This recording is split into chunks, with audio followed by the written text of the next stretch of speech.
नमस्कार, मैं GRS news के लिए गिरीश चक्रवर्त। आज के इस ब्लॉग में मैं बात करने वाला हूँ माननीय न्यायालय के उन निर्णयों की जिन्होंने न सिर्फ दो प्रांतों के मुख्यमंत्रियों को मुश्किल में फंसा दिया है, बल्कि महाराष्ट्र के बदलापुर यौन शोषण कांड की, जिसको लेकर हाई कोर्ट ने न सिर्फ पुलिस की पूरी कहानी ही झूठी ठहरा दी है, बल्कि पुलिस पर सवालिया निशान लगाए हैं। आप सभी लोग जानते हैं कि बदलापुर में एक के विद्यालय में अबोध बालिकाओं के साथ विद्यालय के ही सफाई कर्मी अक्षय शिंदे ने यौन शोषण किया था, जिसको लेकर न सिर्फ महाराष्ट्र की राजनीति गर्मा गई थी, बल्कि आम जनता भी रेल मार्ग पर उतरकर रेलों का संचालन 10 घंटे के लिए ठप कर दिया था। हालांकि बाद में पुलिस ने इस मामले में रिपोर्ट दर्ज की और अक्षय शिंदे को 17 अगस्त को गिरफ्तार भी कर लिया। तब से वो जेल में था। सोमवार को जेल से उसे पुलिस ले जा रही थी, तभी आरोप है कि उसने पुलिसकर्मी की रिवॉल्वर छीनकर फायरिंग की, जिससे कि एक पुलिसकर्मी घायल हुआ और बचाव में पुलिस द्वारा फायरिंग करने पर उसकी मौत हो गई। अक्षय शिंदे के पिता ने माननीय उच्च न्यायालय में एक याचिका डाली थी, जिसमें कि पुलिस की कहानी को झूठा बताते हुए मुठभेड़ पर सवाल खड़े किए गए थे। निश्चित तौर पर मुठभेड़ को लेकर उत्तर प्रदेश में भी सवाल खड़े किए जा रहे हैं। जो लोग पुलिस मुठभेड़ में मारे गए हैं, उनका ये कहना है कि पुलिस ने 2 दिन पहले से उनके पालकों को पुलिस घर से ले गई और बाद में उसे फर्जी मुठभेड़ करके मार डाला। इसी प्रकार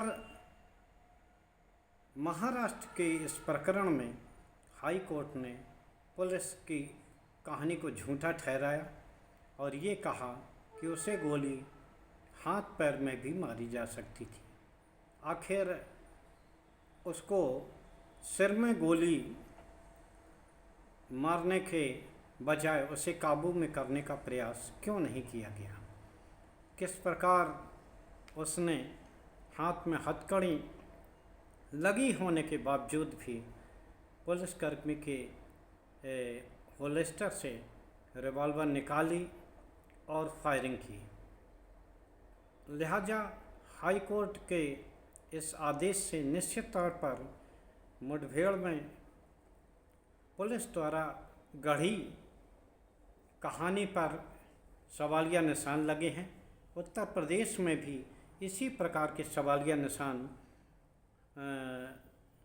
लग रहे हैं, लेकिन यहाँ कोई भी पीड़ित परिवार का पक्ष अभी न्यायालय के शरण में नहीं गया है। कर्नाटक के मुख्यमंत्री सिद्धारमैया की मुश्किलें भी बढ़ती प्रतीत हो रही हैं, क्योंकि भूमि घोटाले को लेकर राज्यपाल थावरचंद गहलोत ने जो मुकदमा चलाने की अनुमति दी थी और जिसको लेकर मुख्यमंत्री उच्च न्यायालय के शरण में गए थे, उच्च न्यायालय ने उनकी याचिका खारिज कर दी। निश्चित तौर पर अब MP MLA कोर्ट में मुकदमा चलेगा और आशा है कि बहुत जल्द ही यह सुनवाई पूरी हो जाएगी। निश्चित तौर पर मुकदमा दायर होने से मैं ये नहीं कहता कि मुख्यमंत्री दागी हो गए, लेकिन नैतिकता ये कहती है कि निश्चित तौर पर जैसे ही जांच हो तो मुख्यमंत्री को अपने पद से इस्तीफा दे देना चाहिए। लेकिन जिस तरह दिल्ली के मुख्यमंत्री ने जेल में रहने के बावजूद इस्तीफा नहीं दिया और जब माननीय उच्चतम न्यायालय ने उन पर जमानत देने के बाद कुछ बंधन लगाए तो उन्हें इस्तीफा देना गवारा हुआ। दिल्ली के नए मुख्यमंत्री आतिशी सिंह और केजरीवाल भी अदालती चक्कर में फंस रहे हैं, क्योंकि भाजपा नेता राजेश बब्बर के एक मामले में रावजी एवेन्यू कोर्ट ने मुख्यमंत्री आतिशी सिंह और पूर्व मुख्यमंत्री अरविंद केजरीवाल को अपने समक्ष पेश होने के लिए 3 अक्टूबर का नोटिस भिजवाया है। देखना है कि केजरीवाल और दिल्ली की मुख्यमंत्री इस नोटिस का सम्मान करती हैं या नहीं। जहाँ तक मुठभेड़ पर माननीय न्यायालय का सवाल उठने का सवाल है, तो निश्चित तौर पर ये मामला जांच का विषय है, लेकिन चूँकि जांच सरकार के वही अधिकारी करते हैं और सरकार का अधिकारी किस प्रकार से सरकार के खिलाफ जांच कर सकता है या अपना निष्कर्ष दे सकता है, इसमें संदेह है। तो निश्चित तौर पर जब तक कोई न्यायालय के देखरेख में जांच नहीं होती तब तक पीड़ित पक्ष को न्याय मिल पाएगा। इस बारे में साफ कुछ नहीं कहा जा सकता। वैसे मेरा जवाब तो इस मामले में नल बटल सन्नाटा ही है, क्योंकि आज तक जितने भी मुठभेड़ों की मजिस्ट्रेटी जांच हुई है, कभी भी पीड़ित पक्ष को न्याय नहीं मिला, बल्कि वो सभी रिपोर्टें सरकार के पक्ष, पुलिस के पक्ष में ही आई हैं।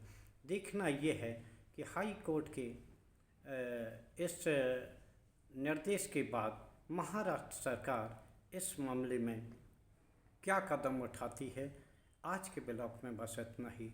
जय हिंद, जय भारत।